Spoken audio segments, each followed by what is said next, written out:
My group is still comprised of 6 total people, including the DM.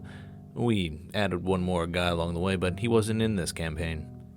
Our party comprised of me, a tiefling fighter, Ran, my friends, a high elf wizard, Legomore, pixie rogue, Virgil, wood elf ranger, Aird, and a gnome bard, Bimp, the subject of this story. We were playing a preset module, Dragons of Icespire Peak, so spoilers if you haven't played that one, I suppose. For most of them, this was their first campaign, and I was stoked. The last campaign I ended for out-of-game reasons, but this time we had cleared our schedules just for this.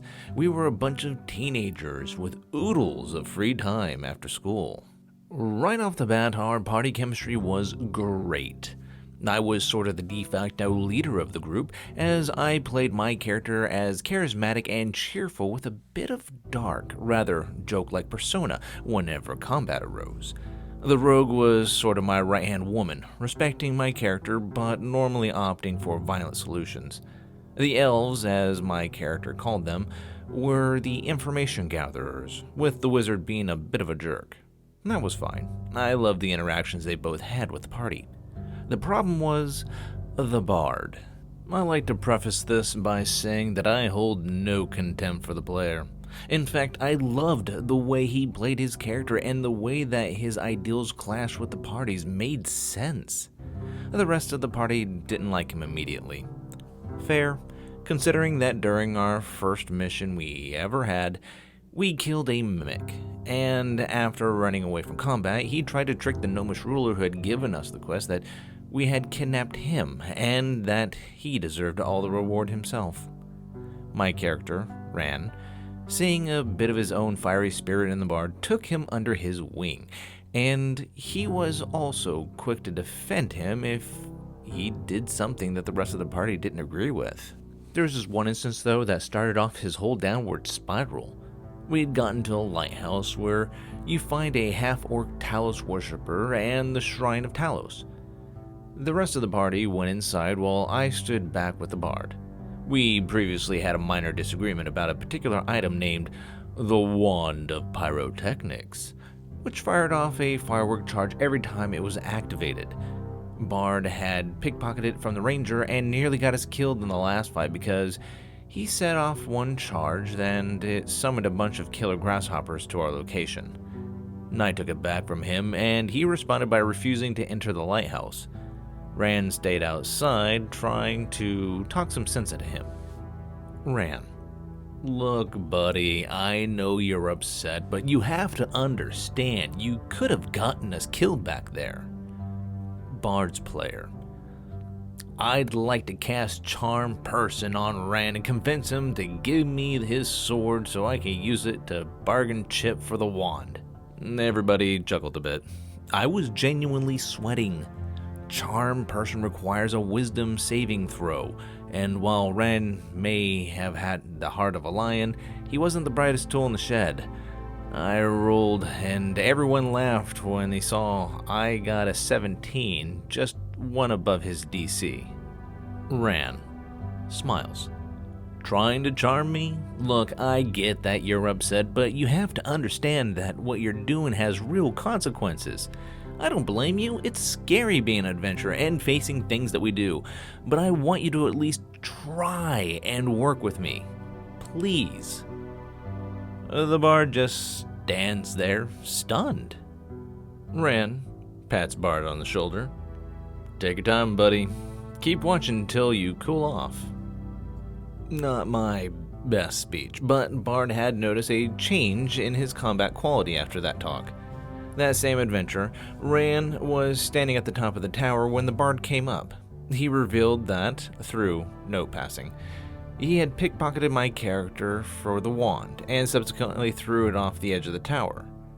This genuinely shocked my character, and he praised Bard for his growth, and after that day, Bard was a lot more agreeable and helpful. Skipping to a few sessions later, and we were going up to kill the dragon. We were a bit OP at this point due to the DM being new and not really sure how to balance encounters completely, so we took care of the young white dragon easily. But then, the bard started to talk. Bard.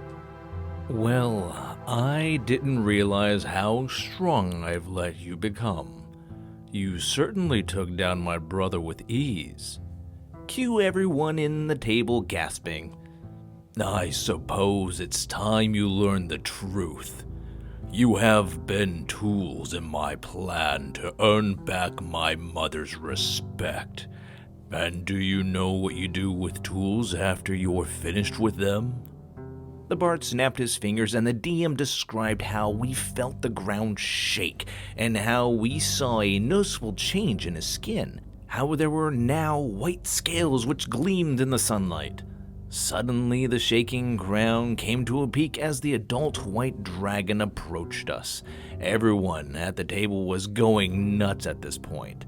The DM and the bard player were both grinning like crazy. Bard. You dispose of them. DM asked us to roll initiative, and I get taken out almost immediately by a cold breath, as I had been pretty low from being on the front line.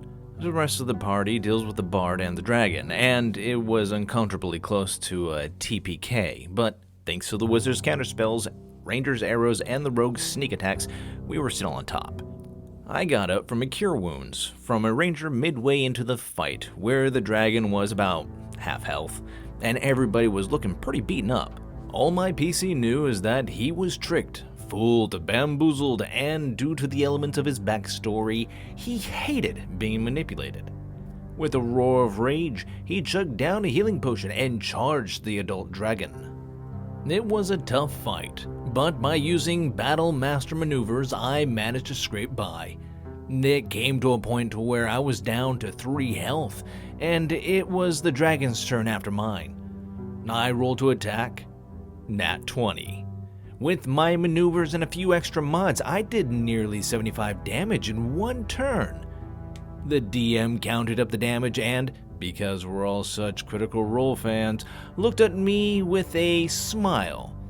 How do you want to do this? We all cheered as I described how Ran, anime style, leapt up into the air and cut off the head of the dragon, landing dramatically while covered in blood. Bard let out a cry of rage and tried to escape, but with a sleep spell from the wizard and a few expertly tied knots on my end, we had him at our mercy. We had a long discussion of whether or not we should kill him in favor of lack of loose ends, and in the end, Ran volunteered to do it. I described how, with tears in his eyes, Ran brought the sword down upon his former friend, killing him. Bard's player smiled and just leaned back, clapping. Later, we checked his stuff and found, take a guess, the Wand of Pyrotechnics, which had the DM and the Bard's player nearly cackling with glee. It was revealed that the Bard had cast Minor Illusion to fake throwing the wand over the tower in order to gain my trust, and even though it was technically beyond the capabilities of a Minor Illusion, the DM ruled it was okay through their note passing just because it was so creative. It was also at this point where the DM, knowing that we were getting a bit too strong for the campaign's final boss, decided to offer a bard a way to both shine as the PC and amp up the difficulty for our group, which I could not praise him enough for. Our party buried Bard outside the fortress in which we found the dragons, and his grave graced with a puddle of cheap whiskey which I kept in a golden flask that he had made me, and a broken wand of pyrotechnics at the foot of the headstone. I cited this as a creative way to gently show new players that their actions do have consequences while still making it fun for everyone.